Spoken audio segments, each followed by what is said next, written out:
A few days ago, somebody sent me an email asking me what my pronouns are. Everybody say hello to my wig cap. I've had her for 3 years and you know what? She still gets the job done. I don't know how else to describe to people that my whole thing is, what if I was like a Korean MMORPG cash shop character and I just threw together everything I had in my inventory? It's just like, then it just becomes too much work, and it's 2025, like who's really gonna listen to explanations? Speaking of cash shop, like MMORPG character, I literally just have a collection of things that I like that I just throw on together and I make sure they all match. I have a pile of things on the floor that I'm just gonna figure something out with. I mean, like if you look at like my profile pictures and stuff, I use like MapleStory characters that I make on this one like simulation site. That's basically my look. I do hope to eventually get to a point where I can like afford stuff that looks a little bit more intentional, but until then I'm working with what I've got. I'm gonna do the best with what I got. I'll do the best I can with what I got.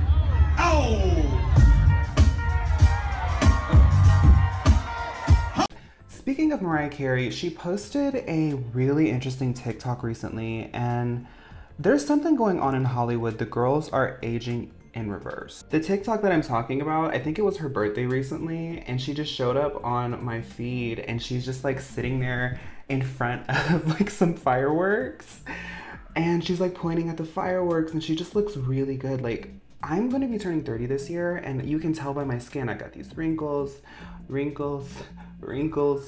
pores. Mariah Carey's like almost 6 years old. Is it a filter? I don't think it's a filter. I don't think it's a filter. Speaking of which, I'm looking at this video and this footage.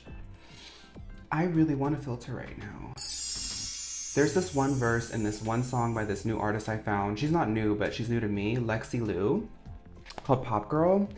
Listen to the bridge and you'll understand exactly what I mean and what it feels like to be a content creator without cosmetic procedures. I'm just like not blessed enough like that BB Nos guy, that Fortnite rapper.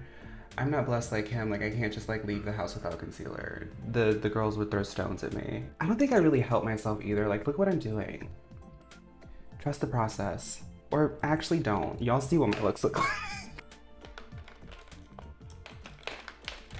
Look at this brush I'm using. Just look. I might be on the background right now, but just look. I will use something until it absolutely cannot be used anymore. This thing is like wiggling at the top and the paint has come off. The cheap plywood they use to make this is showing, but it still puts on the product, and that's all that really matters to me. Meme formats. There's two like viral things happening on TikTok right now. I guess they're not viral, but there's two things, types of videos, I guess, that I am really obsessed with. Horses and Soccer Simulator. The stuff that I make, I guess, just attracts the most random people, but we all have like common ground in something. I get a lot of horse girls who watch me, and because of that, I tend to get recommended a lot of like horse content.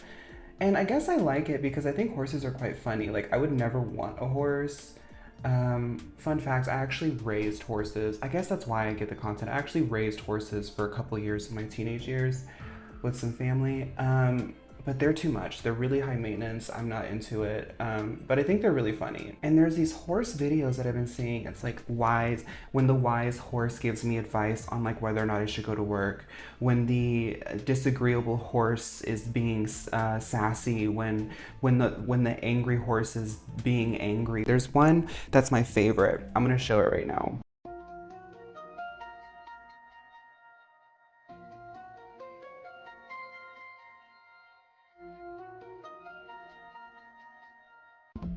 It's just the face that that horse makes. Like, the other one I'm really into is the Soccer Simulator thing that I said.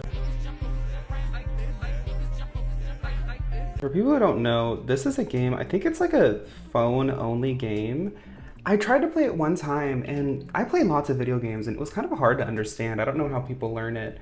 But I feel like Soccer Simulator goes viral like every few years, and it's been happening for like 7 years, maybe less than that, maybe like 5. What's funny is you can make these characters do these dances on it, but they just don't match the aesthetic, and it creates like a really absurd type of humor.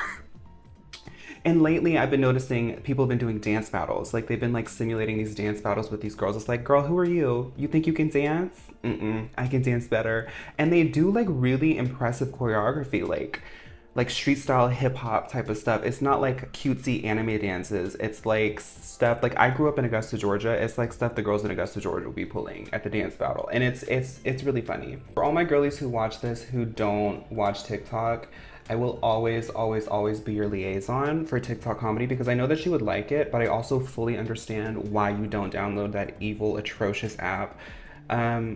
TikTok has literally changed my brain chemistry. It also changed my life. Like I became a content creator because of it, but every day I'm wondering, what exactly did I sacrifice for this life? And as you can see, I'm in. I'm a TikToker. Sorry, I locked in for a second. Also, feel free to comment about how dirty and nasty, disgusting my brushes are. I keep telling myself I'm gonna clean them, but like it's 2025. Who has time to clean their brushes? Like Jesus. I know a lot of the girls were asking for like get ready with me's and seeing them more often, and trust and believe I like doing them, but I'm still getting used to doing my makeup and talking at the same time. What I'm really trying to do here is just let y'all in on what's going on in my head as I do my makeup naturally. But sometimes I get a little bit insecure and I'm like, oh, maybe I shouldn't say that. I start self-editing, And like all of that sort of mental work that's happening, I'm not used to it in my makeup process, if that makes sense. Like I have like a process and I've already seen as I've been doing this that I have been going out of order, but I'm just trusting that I know what I'm going for at this point, and I'm trying to just like embrace change. The astrologers, I watch this one guy called Christopher Renstrom on YouTube. I get so woo-woo when I talk about this, but I really like his channel. He does astrology, and I'm not saying that like I worship at the altar of astrology. I don't. But I really like history. Like, I know I make a lot of Pokemon content. I really don't watch that much Pokemon content. I like Pokemon and I like games, but I tend to watch stuff that I don't know. Like I get really curious and I don't know a lot about astrology, and his channel is really fun because he talks about like the history of it. He's very studied. He gives like my gay uncle kind of in a parasocial kind of way. But when he's talking about certain things happening, he talks about the historical context and why people find it interesting, why it's an event for them, why the astrology community finds it important to talk about. He talks about the history like going back hundreds of years. I'm like, oh, that is so interesting how like humans would like look at the stars and like we've created these like stories and we've noticed these patterns and stuff like that. That's all to say that recently he said that Neptune is entering Aries, and I'm an Aries rising, and I'm also a cardinal sign, Capricorn, and I have a Capricorn stellium. I have so many cardinal placements, and he's saying that like what you should be doing is like very much leading with your authenticity, because that's like what the world is asking of you right now. So that's kind of why I'm doing this Get Ready With Me. I'm like, okay, well, this is probably the most authentic that you're gonna see me because I'm literally working right now. Speaking of YouTube content that I've been really into, I really, like I keep saying it, I tried to make a little blue sky tweet about it, but I don't like the thumbnail. So I deleted it, I deleted it, but Shanspeare's newest video, I know some of y'all know who Shanspeare is, like get into it. Shanspeare is like a queer icon. Their newest video, their best work yet. The way that they took the topic and expanded on it in such like an eloquent and like simple and easy to understand way, but also really also engaging with the more advanced levels of it, I was like, man, this one needs to go viral. Shanspeare really, they inspire me a lot. I know they have an editor and stuff, but they work really, really hard. And like as like a fellow creator, I really see them and like ContraPoints and stuff as a guiding star. At a certain point, I'm not really necessarily hungry for like ultra fame, and I don't think Shanspeare is either, but the frenetic nature at which you have to put out content these days can be like all consuming. So I really like their pacing and I like their approach to it. And I like how they keep it together. Like they keep it together, they keep it on theme. But the topics are really important, I think, especially for these days. Like, I'm really not too worried about like talking about these topics on the Get Ready With Me because I've seen the analytics. People aren't gonna really, not that many people are gonna click if it's not Pokemon. So I feel like if you're here, you really wanna just like talk. The last time He Who Shall Not Be Named was elected, I literally deleted social media because I can't take it. I genuinely believe that like part of their strategy is to keep people angrily engaged, and it's made the internet very hostile and unenjoyable. And it's been accelerated. We live in a different time. Like in the past 10 years, really, the internet has evolved and the internet has like accelerated. The things that we've known about it have just gotten deeper and crazier. And I think that that video really puts it all into perspective. Puts it all into perspective in the sense that like it's important for us now to start identifying what's really going on and what's motivated behind it. And especially me as a content creator, I have a pretty good grasp of what works and what doesn't. And I see people doing things because I know that they know it works, but is it good for us? You know, is it good for us? Because the motivator for a lot of social media is just money and engagement. Like, there are people out there trying to facilitate change with the internet, but the people who own it don't care about that in many ways. Like even with Blue Sky, like I'm really liking Blue Sky, but I just like it because it's low key, because not a lot of people are there. It feels like a corner of the internet that's still a little bit internet-y. But I don't trust them as much as I trust Twitter. You know, like they're still trying to enter the same industry, and this industry has shown us in the past 10 plus years what they're interested in. So all I'm saying is that's a really good video to check out, especially if these days you're feeling quite overwhelmed with our relationship with technology and society and... Girl, she's been through it. She has been through it. And she's still kicking, honey. Now sometimes when I do my lashes, they just look like a smudge. It's fine. What I learned though is, especially with makeup, the eye doesn't like perfection, right? So you're allowed to get sloppy and uneven because everyone's face is uneven anyway. Like the more perfect it looks, the more like AI it looks.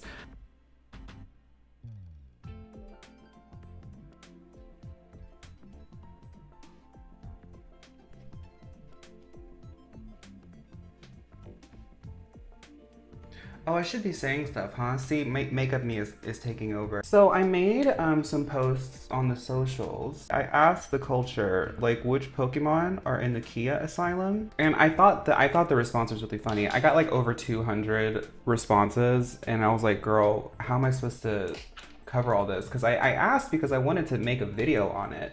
But now that I'm here, I'm like, uh-oh. But if you don't know what the Khia Asylum is, let me just find a definition real quick. A figurative purgatory for pop artists who are considered to be in relative obscurity, not achieving mainstream success or widespread recognition. Basically, Khia is like, she's really relevant, but she's also kind of relegated to just like stan Twitter obscurity. She made My Neck, My Back. I think the most recent like big thing that happened with her was she was sampled on Renaissance, Beyonce's album, and she threatened to sue, so they removed her from it. But the Khia Asylum is basically like which girl, like which one of the girls could have their moment, but just never really gets to. I asked people like which Pokemon are in the Khia Asylum, and I got like over 200 responses. And I wanted to talk about some of them today. Castform has been needing her re-debut. That Pokemon is so interesting, and I don't understand how they didn't give her like land-based stuff when they started doing terrains. You get what I'm saying? Like no regional variants, no, like, okay, so Castform can change based off of weather. She didn't get a sandstorm one, somebody mentioned that. And why didn't they do a regional variant like Landform? So every time the terrain would change, she could change with it. I think the Pokemon's design is really simple. Like I feel like it's possible to like put her in the game with some new models. I don't know. I don't get why that Pokemon just got relegated to obscurity. I think that there's a lot you can do with it, and she can adapt to like all of these gimmicks they keep adding to the game. And you know, honestly, a lot of the Gen 3 girlies were getting talked about in that. I mean, our bias might be showing because everyone knows that Hoenn is like one of the generations, especially for us. Like, it just seems really weird to me that Love Disc and Alamamala don't have any relation. I've always said, like, Pokemon could revamp the attract system because everyone knows that, like, attract is just like a gimmick that, even in gameplay, only lasts so long in terms of how fun it is. They could revamp it a bit. They could add more moves that play with attract. They could remove the gender restriction, and they could really use that moment to give Love Disc, like, she could like introduce the revamp to that sort of status ailment. Gorabees, and speaking of Gorabees, Clamperl as well. All the girls that you had to go dive down into the water to get, I want them to come back. Like, I feel like they deserve their moment to shine. Clamperl could just come back as Clamperl. It would be cool if we got like a baby form of her, like a little pearl or something like that, and it turns into Clamperl. That would be cute. But I honestly think that Clamperl has and always will be one of those divas, and all she needs is like her moment in one of the newer games to like be featured in the trailer or something, just to put it on like people's radar, because I feel like some people just buy the games and play as the Pokemon they see on the trailer because they're like, oh yeah, I know that Pokemon, even though there's like 200 other ones in the game. That would be cool. That would be really cool. I think what it is like Gorabees, Clamperl, Love Disc, Spinda was mentioned a lot too. I think we're just so far away from Hoenn that the girls who were there trying to like represent them back in the day, they have like jobs now, and the newer kids are just stuck on like Hatterene and stuff like that. And I'm over here by myself, content creator diva, talking about them, but I can't be the only one to be sitting here trying to manifest their re-debut. Y'all saw the response that the girly pops got by saying they like Chikorita on the internet. Girl, that's one of my most viewed videos, and it's one of my least successful ones.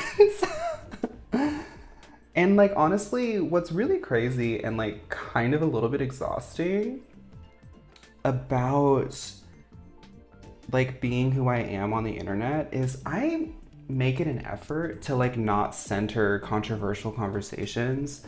I make it an effort to like keep it lighthearted and cute. But because of like who I am as a person, I'm just like naturally incendiary to some people. And you know, sometimes it's like kind of hard for me to deal with because I'm like, man, I wish I could just like relax and chill because I'm actually quite a chill person. But some people see me and they're like immediately absorbed into like socio-political discussion. And low-key, it feels a little bit dehumanizing to like be just like some sort of, I don't know, like internet entity that like exists to constantly, I don't know, suffer under my identity. Like, I'm actually quite a happy and chill person. And I wish people could just identify that I'm over here vibing. And if you don't like it, you can just skip on. Like, but let's not start opening up this whole can of worms about what I am and what I represent as like a human being, because that's what I am as a human being. Like, please just let me live. I don't know what else I can do to say and show that I genuinely don't really abide by many labels. And whatever you want to call me is fine with me. Whatever the concept is giving for you, that's genuinely fine for me. And you know, when I say that, I feel like sometimes that alienates some people. I feel like some people, regardless of who they are, require me to have a label, and that's why I just keep it lighthearted and cute. But you can't really please everybody. And in my content creation journey, fielding thousands of opinions on a daily basis, I've learned that you really can't please everybody. You'll go crazy, diva. You will go crazy. But yeah, other than Clamperl and the other ones I mentioned, I really love Spinda Down. I actually didn't know until like maybe last year that Spinda had different patterns. I didn't know that that was part of her gimmick. I just liked her because she was a bunny. I really like her shiny too. It would be cool if they added more patterns for her. You know, what really sucks about some of the earlier generation Pokemon is like their design doesn't really get mentioned. There's some really fascinating and crazy designs from early generation Pokemon, but I guess because like the conversations on the internet revolve so much around meta, a lot of the girls who have good designs don't get like their limelight these days because it's only recently that we've like been able to like have the words and the community to prop up Pokemon because of their design. any Pokemon, with how they've been revamping and adding gimmicks and stuff like that, I really do think that it's possible for any Pokemon to become strong. But what I'm saying is like Pokemon like Spinda, Gorebeast, Luvdisc. I say Luvdisc? Luvdisc. They are relegated to obscurity simply because of their movesets, simply because of their stats. And these days, I feel like if they debuted these days, the conversation would be different because that's the conversation happening with Chikorita right now. And now that she's getting like a new, now that she's getting a new gimmick, now that she's possibly becoming stronger, now that they're addressing the meta of her, it's harder for people to say that that's an objectively bad Pokemon because the conversations only tend to surround around numbers. And I always say, like, if you're interested in that, why are you playing Pokemon? Just get a calculator out, do 2 + 2 until you get bored. Somebody mentioned a really cool thing for Ladybug, and I have always been here to bat for Ledian. Like, she's just, the design is there, but like, even for the girly pops, like, girl, how do you use her, you know? It would be really cool to see her like really lean into like the Power Rangers aesthetic, or even do like a really girly like Sailor Moon Sentai mix. I wish I was an artist so I could like really show y'all that idea, but I think y'all know what I'm saying. Like if you've made it this far in the video, I feel like we speak some similar languages. We know some similar words, and y'all get the concept, right? There's 2 Gen 2 divas that were getting mentioned a lot, and I find one of them really interesting. One of them I totally get, but one of them has always surprised me. Luminion? It wasn't until I started doing content and like the word really got out about my platforms that I started seeing this. I mean, we all have like our own little bubbles we exist in fandoms and on the internet. So Luminion really just like missed my radar because I don't think that much about her. I can appreciate her, and especially because now I get to like see so many Pokemon opinions. I totally get it, but y'all are right. Y'all are right. Like, as somebody who like never really thinks about Luminion, she's objectively like kind of like a more new wave Goldeen. And I mean, Goldeen is another one. She's constantly going viral for her French stuff. I think like on debut, she was one of the girls, but like her and Luminion and just like the sort of fishy divas, they have everything, but I think we take it for granted maybe. Maybe that's what it is we just take it for granted. Water is so like, it can be contextualized as like super femme realness that we're like, yeah, that's just what water girls do. They're just like feminine queens. What it is like, we have like Primarina, right? Or Inteleon, like we have water type Pokemon that are a little bit relevant, but when it comes to like the fish, like the deep sea fish, where are they at? We know about them, Gorebeast, Clamperl, Luvdisc, Luminion, Goldeen, but when you really like zoom out and look at it, why aren't the fishy Pokemon like really getting their flowers? Because they're fun. Another one that was mentioned, Miltank. Now I know I'm a country diva, and the girls who really follow me closely know that like I really love a country aesthetic. I don't know, there's like, for me growing up Southern, there's just something like really transgressive and like a little bit cunty about like putting on a cowboy hat and making it as like queer as possible, because it looks good. It really does look good. And I do believe that like the origins of like cowboy culture is supposed to be transgressive. It would be fun if they were giving Miltank the same treatment they're giving Meowth, in the sense that like in every other region, we're just gonna get a new Miltank that's a new type of cow. Wouldn't that be cute? There's so many different kinds of cows. You could do different types. I mean, it could just be the same type with just a different look. In general, I mean, there's so many Pokemon these days. I just think it's like really important to be more horizontal with it, because how many more Pokemon can we have? I mean, a lot, obviously, but we could make it a little bit easier on the designers if we just work with some icons that exist. I mean, let's talk about Gen 2. Snubbull. Snubbull is like one of those Pokemon where I wish they would add more stuff like the Everstone or whatever that stone is that makes Pokemon strong if they don't evolve.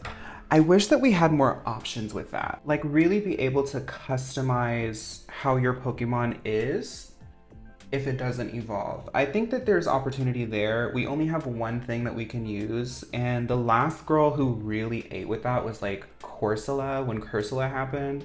she was really strong with those items. And that's what actually woke me up to it. I was like, okay, so we could like modify stats differently. It could be like attack, it could be speed. I don't know, just like give them a stone and like just let them have their final evolution stats but aesthetically change. Like call it like the Look Queen stone. Another diva who was getting mentioned a lot, Porygon. And I get why they haven't with Porygon because technically she has 3 evolutions now. But like with the likes of like Raichu, Alolan Raichu, and just like different branching trees, I think Porygon could be a Pokemon that could really help to make the evolution trees more dynamic, more complex. I know that Pokemon tries to keep it simple, stupid, but I do think that the brand could use a little bit more Digimon complexity, if you get what I'm saying. Porygon could be fun because Porygon's whole gimmick was playing with like the fidelity of technology and how things are rendered. And the Switch can like do metallics and stuff like that. And we're about to get the Switch too. It would be cool because I know that they've reverted their shaders and their textures to look like Sword and Shield now, which I think is the good direction to go. I appreciate them trying to push it further with Scarlet and Violet, but I think like the cel-shaded, more cartoony look is better. But it would be fun if we had like a cartoony Pokédex and then like Porygon could have different evolutions where Porygon Z could be a metallic, it could be like a plastic, it could be even like weird crazy textures like, you know how like you can go on Google and look up like dirt PNG and you get like a really high quality texture of dirt.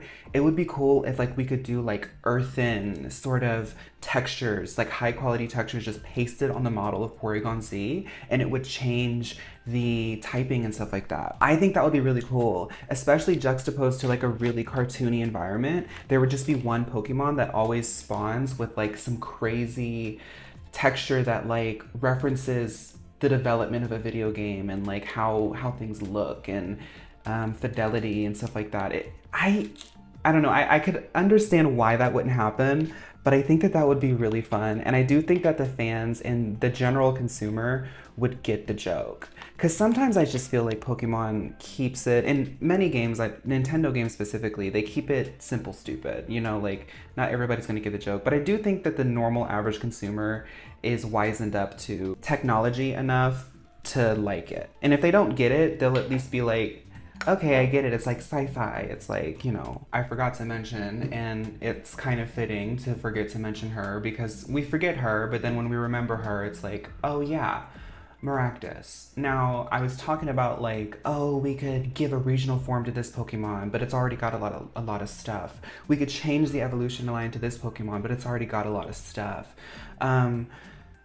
Maractus is just like, it was there, and then it was not. She could have a baby form, she could have a third form, she could have 2 more forms after her. She could be middle evolution, she could be first evolution, she could be a final evolution. Like, you can build around Maractus, and she is like, oh my goodness, if you really want to tap in on the sort of demographic of girly pops who like your game Pokemon, give Maractus some love. She's been waiting for it. We've been waiting for it. My version of Maractus, and I mean like this is just one off the top of my head because there's so many different things you could do with her. Give her different flowers, give her the Florges treatment.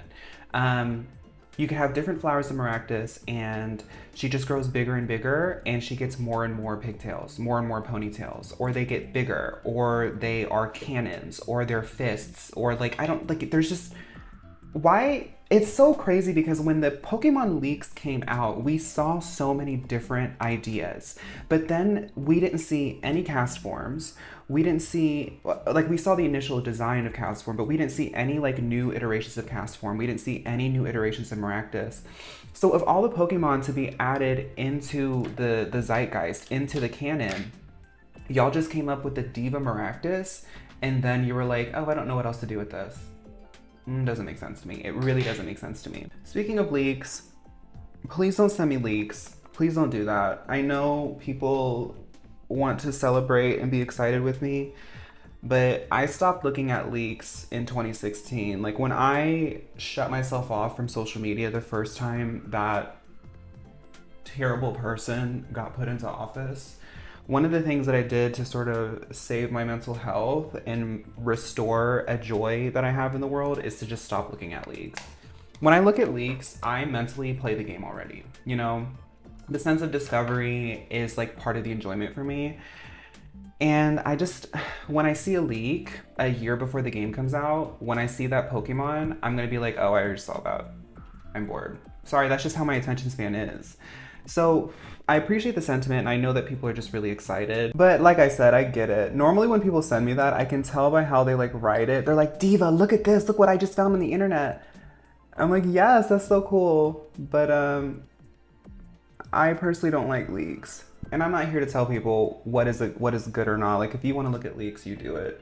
But for me, Pokemon is one of the few things that give me like a childlike sense of joy in the world, and I'm going to do everything I possibly can to retain that. And it's an effort for me to recapture the experience that I had when I first got into video games, you know, because when I was a kid, I wasn't looking on like Reddit for leaks. I wasn't on Twitter waiting for somebody to tell me what the game was about. I just played the game. Yeah, that's all to say. I play Pokemon because it really takes me back, you know? I think it takes a lot of people back. And new Pokemon are still really fun, but it's like every time I play Pokemon, it's like such a intense experience of like, oh man, I remember when I was a kid playing, you know, Emerald for the first time. I noticed that like, so X and Y and Sun and Moon were the eras where I was really into looking at leaks. And having played X and Y again, I realized like, I didn't give that game a chance. Like X and Y is literally one of the best Pokemon games hands down. But I didn't notice it because by the time I played it, I knew everything about it. I just went to the end. And I liked it, but I didn't like it as much as I liked the games before I started looking at leaks. You get what I'm saying? I'm not saying that the way I'm doing it is like the most pure way to do it. That's just how I like games. I did want to leave off this video with some words of encouragement to the girls out there. And when I say girls, I'm gay, let me talk. That's colloquial. I know I have a lot of different identities out there who watch me, but if you're here, you're one of the girls with the GWORLZ. That's what I mean when I say girl. I know that the world is really tough right now, and I know that we're trying to deal with like our day-to-day life, and it doesn't matter how much money you have, how many friends you do or don't have, how much money you don't have, who you are, what you're doing, what your goals are, what you're accomplishing, what you're not. We all live life. I think it's really important these days to really stop and ask yourself, what are you doing to keep yourself joyful? Or what are you doing to try to pursue that? I think that it's very normal for us to suspend ourselves in a unnatural state of like awareness. The older I get and the more chronically online that I admit that I have been my whole life, the more I realize that it's important for us to really hold ourselves to striking a balance. It's important to be aware, definitely. But you also need to make sure that you are just being a normal human being. No matter what people say, no matter what people are doing, you deserve to relax. You know, you don't always have to be on, you don't always have to be monitoring, you don't always have to be, I don't know. I just feel like we live in a time where it's just really normal to like always be mentally on. And it's okay to just like let loose and just relax a little bit. I guess that's what I'm trying to say is just remember today, if you're watching this video, relax. Really ask yourself if relaxing is scrolling on TikTok. Like even watching this video, I hope that like maybe you just listen to some music and go on a walk. Or like one thing that I do is like if I don't want to like go touch grass and I want to play games but I want to relax, I will play that game with the chat off. Like if you're playing Overwatch, turn off chat. Sometimes it's okay to just make sure everything is quiet for a bit as a form of meditation. Because the interesting thing is I'm noticing patterns with the internet. I'm very fascinated by the internet, okay? Like I love being here, but I'm like a people watcher. I think a lot of the goings-ons are just so fascinating to me. And I'm noticing something similar that happened 10 years ago.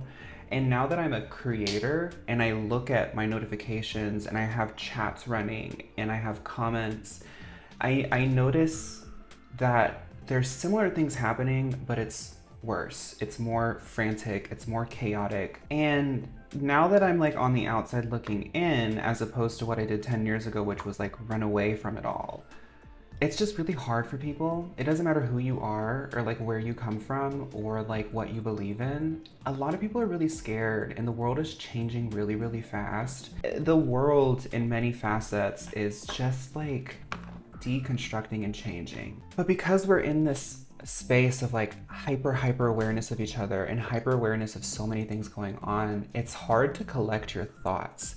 And that's what I just want to say is like, if you're watching me to like get away, if you're watching me in the background to be able to do your work and not think about some of the problems that are happening, because that's what I do. Like, I want to have an activity, but my brain is running at 10 miles an hour, so I need like background noise to center it. I hope that my voice telling you like, hey, take care of yourself, get yourself a snack today. I know it sounds stupid, drink some water today. Do something that you enjoy today. Like, you have to take care of yourself. I think that like we really need to start thinking about community, start thinking about what we can provide for people. You don't necessarily need to like be going and buying people's groceries, but I think showing up as your best self requires that you manifest your best self, and that requires taking care of yourself however you can. I'm not really good at like motivating people, but something just calls me to put that out there. Take what you want from it, girl. Let's finish this look. I gotta pee first, girl. This is my favorite wig. I got her on Amazon. I don't know what her name is.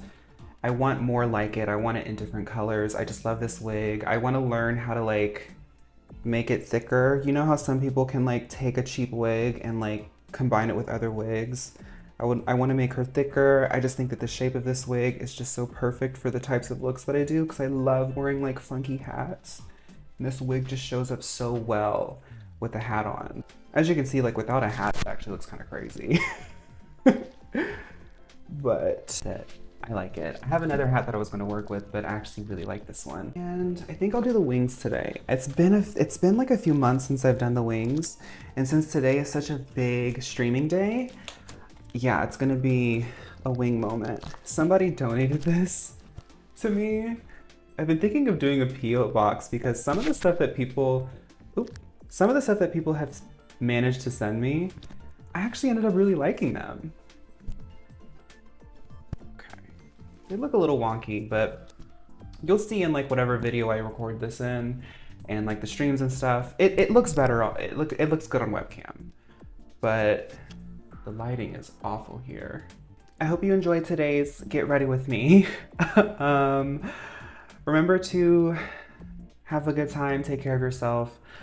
Girl, I've been really wanting like, I want like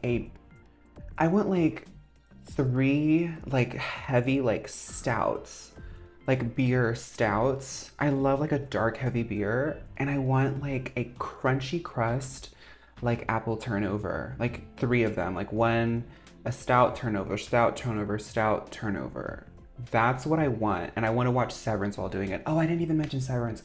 I've been watching Severance. I just finished season 1. It's so good. I need to finish season 2 because it's like one of those shows where like you're kind of like ruining your life watching it because you tend to start prioritizing the show over real things. But it's that good of a show. It's that good of a show. Season 1 ended on a banger, and I'm like, girl, I need to get to season 2. Anyway, before I yap more, I need to really get to recording another video. So thank y'all so much. I will see y'all around. Hope to see you next time. Bye.